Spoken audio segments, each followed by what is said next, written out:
Minsan, masarap lang humiga sa duyan, magpahangin, at ipahinga ang ating isip sa mga bagay na pinagkakaabalahan natin. Ganito ang karanasan na gustong ibahagi sa atin ng Doc Franco's Ecotourism Hub. Isang komportabling kanlungan sa pamilya, magbabarkada, o mga nature seekers. Kahit bisita ka, para kang inuugoy ng kalikasan. Nandito tayo sa Mapini, Batangas. Maaga kaming bumangon ni Doc Franco para mamalengke sa fishport ng mga sangkap na gagamitin natin ngayong araw.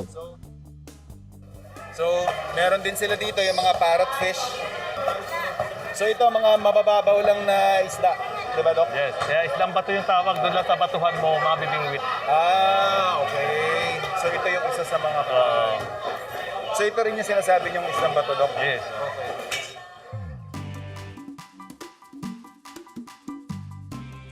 Fish and chips is one of those dishes na classic sa ibang bansa and madalas kong iserve sa restaurant and hotel na pinagtrabahuhan ko dati, lalong-lalo na pag may mga weddings. So dahil meron tayong mga nakuhang fresh ingredients, fresh galing doon sa port nila dito, may nakita akong magandang parrotfish. Kagawa rin tayo ng sarili nating version. Yung technique na ginagamit ko when doing this recipe is that we use beer and vodka, parang pinaka-liquid nung aming batter. What it does is, it makes a lighter and crisper end product. Magtataka ka, hindi ba makakalasing yun? No. Kasi once na deep fry mo na siya, yun yung isa sa mga unang mag-evaporate, yung alcohol. So, ang matitira sa'yo would be, yun nga, yung napakaganda, napaka-light na texture. When they say chips, they actually meant fries na kinalakihan natin. But since mas marami tayong kamote dito, yun yung gagamitin nating pinaka-starch or side dish ng ating main protein. Ready na yung ating sweet potatoes. Pa-fabricate na natin or magpipilay na tayo ng ating isda. I'm pretty sure narinig nyo na rin or nabalitaan nyo na parang nagkaroon ng update or parang advisory na as much as possible, wag tayong manghuhuli ng parrotfish kasi yun sa role na ginagampanan nila sa rehabilitation ng dagat in terms of pagkakaroon ng mga bagong corals. Parang na-update na yon na may mga specific parrotfish lang na kubangga kinakategorize sa gantong klase ng impact. Ayon sa makabagong pananaliksik, ang bumphead parrotfish ay itinuturing ngayon na vulnerable lalong-lalo na sa Caribbean. Pero ang pangingisda sa ibang uri ng parrotfish dito sa Pilipinas, tulad ng iluluto natin ngayon, nananatiling posible lalo pat sinusuring mabuti ng mga mangingisda ang marine species na dapat at hindi dapat hulihin. Ang maganda kasi dito, regulated yung palengke nila. Nakita naman natin nakalatag doon or itong klase ng binili natin ay hindi kasama doon sa listahan ng protected species.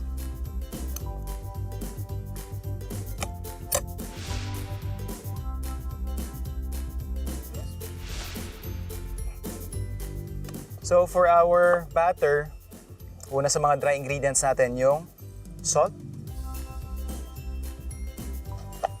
Lagyan din natin ng konting baking powder.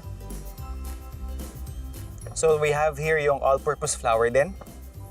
Bali yung measurement nito is 50-50. 50% APF or all-purpose flour and then yung kalahati would be cornstarch. The reason for this is the lesser ng harina, mas konti yung possibility na magkaroon ng gluten. Alam naman natin si gluten affects yung texture ng ating batter. So, mix ko lang. And then, initial coating lang din is lagay natin. So, yan yung ating, kumbaga, first dusting. So, after natin ma-dust yung ating fish fillet, bubuuin na natin yung ating pinaka-batter. And in this case, I will use yung ating, well, personal ko ito, yung flavored lambanog. Nababaran ko na to ng raisins at saka ng mansanas, but definitely you can use yung plain lang. You can also most definitely use water. So I'll just add it in. I personally chose yung ating lambanog because yun nga, we can actually infuse flavor. So in a way, may tamis na ito and yung fruity flavor na ibibigay niya dun sa ating batter. Let's just mix it.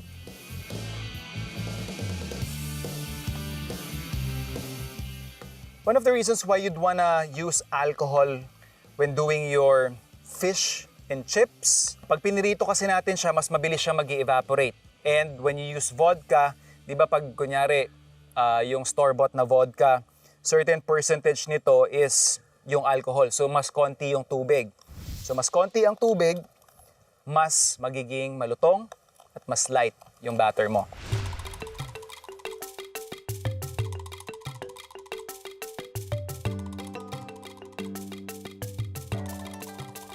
Once na nakuha natin yung tamang temperature, pwede na tayong mag-deep fry.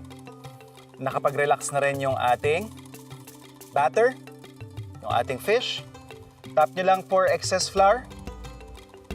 Dip.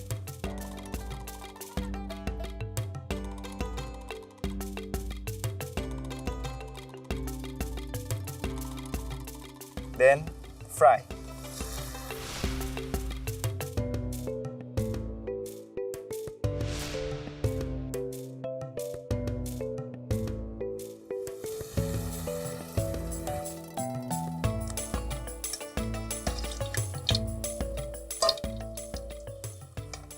Once luto na yung fish, hangoy natin sa mantika.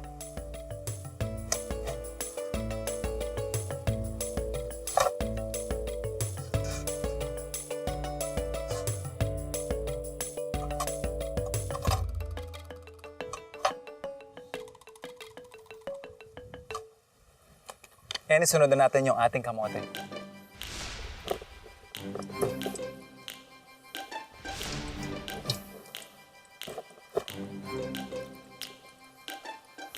So food explorers, another tip when you're making a batter for your fish, I prefer to use yung alcohol-based. Number one, alcohol kasi evaporates faster than water. Dahil sa ganyang impact doon sa ating ingredients or doon sa ating proseso, magkakaroon tayo ng mas lighter at mas malutong na produkto versus sa tubig. Sound check.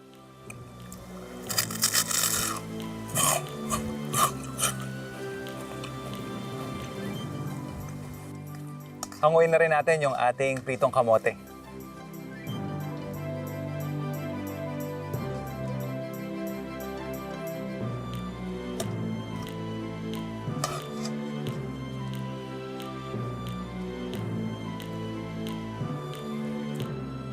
And habang nagre-relax or papalamig tayo ng ating fish and chips, gagawa lang ako isang mabilis na dip. Meron tayo dito mayonnaise, ketchup. Depende na sa inyo kung gusto nyo gumamit ng banana or tomato ketchup. Kung gusto nyo na mas matamis, definitely banana ketchup. And then konting pickled relish.